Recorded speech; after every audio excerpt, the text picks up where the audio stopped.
Good morning! How y'all doing today? You read the title, honey. The frustrated spouse. Share this with somebody on their timeline in a group.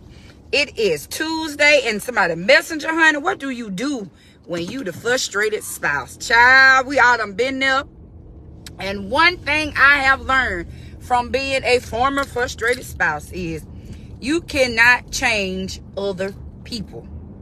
I like what my husband said to me, David. He said, don't let other people turn you sour. So basically what he's saying is, just because somebody else is doing something crazy or stupid, don't make it make you do something stupid. So what do you do when you are the frustrated spouse? Ecclesiastes says that you shouldn't let anger or frustration linger that long, because if you do, it leads to bigger problems. A lot of the cheating that goes on in relationships, a lot of the infidelity, a lot of the just crazy stuff that go on in our relationships is because one spouse has become frustrated and angry, and it has sat too long. Anything that sits inside of you too long, it becomes cancerous. And then you start looking for outside resources. Good morning, everybody.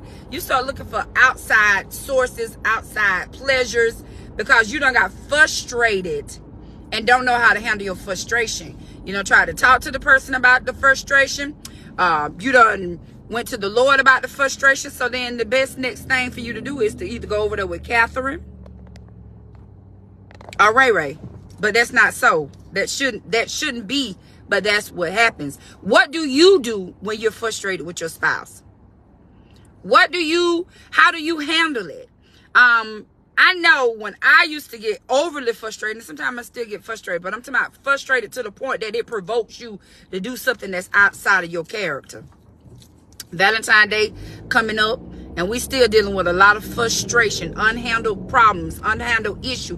What's the one problem, the one issue that's in your marriage that's leading to the problems everywhere? First of all, I'm just going to say this, because the devil get real mad at me now when I start talking about marriage, when I start talking about infidelity, and they start, all kind of stuff start surfacing. One thing when I started talking to my David husband is we have an open door policy, meaning that we don't have no secrets and we don't cover up anything. He knew everything about me when I met him, and he told me everything about him when I met him. So when people started running up in my face trying to tell me all these crazy things that he did or was thinking that he was doing, I already knew, because he told me everything. So it's I. So for those that's going to go back and watch the replay and be messy as you are, I'm going to give you something to talk about today. I'm going to give you something to go spread the room about today. Okay? So anyway, back to what I was saying. What do you do when you're frustrated with your spouse? Is to run to someone else. Remember, I'm always going to say you need to handle things with the person that you took vows with, because whether you thought it was sacred or not, whether you forget the sacredness of it or not, doesn't take away from the fact that vows are sacred and you're saying it unto God.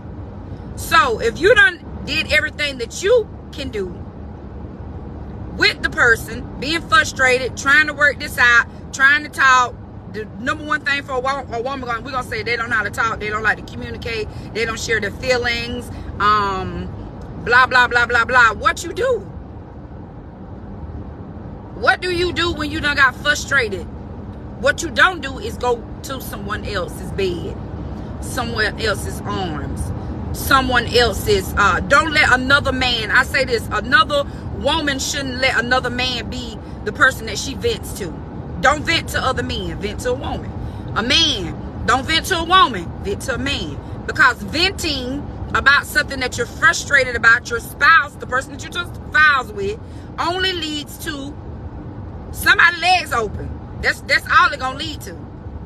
That's it. When you start venting and sharing what's going on in your marriage with other people outside of the person that you really need to be hewing in, telling them what you got an issue with, telling them how that's bothering you, it leads to the other person feeling like they can do it better than your spouse. They know you now. Oh, I wouldn't do that. I would start start giving you all kind of unpractical things. Your eyes start getting big. You start laying down and not thinking about that person, and oh, he wouldn't do me like this, or she said she wouldn't do me like that, or my wife. You don't do that. You never lay your head in another person's lap when you marry. What I'm saying is, you don't never ever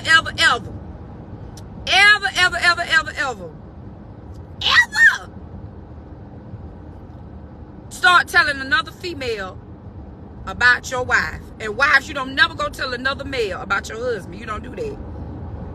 You don't never do that. That's where you run wrong. And that's when you start going to lunch with each other.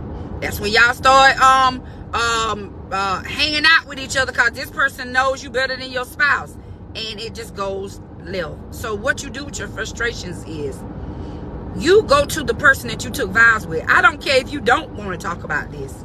I don't care if you don't want to hear it. I married you.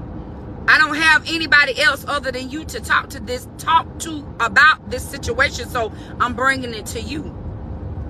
You pray together.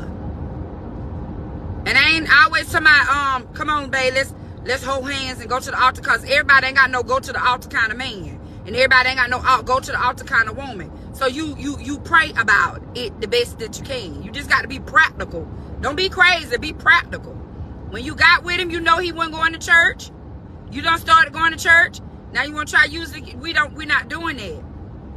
But you do need to be heard. Both sides need to be heard to talk about what is the issue at hand, so that you can move forward. Divorce to me is really never really the option, unless that person is trying to kill you and your children. Anything else is workable. But if you want a divorce, that's you. That's on you. But I'm here to tell you, if ain't nobody else told you, it's better for you to work on your teddy bear than for you to go try to get another teddy bear. Because these teddy bears that's out here, these new 2024 teddy bears, they ain't right now. They ain't right. They ain't right. So you might want to deal with what you got. Pray and ask God to help you with what you got, versus trying to go get in a new relationship. Because people be fake and phony with you while they're courting you until your panties fall off. Then when they done got what they wanted from you, they ain't studying you like that. They're not gonna be studying you like that.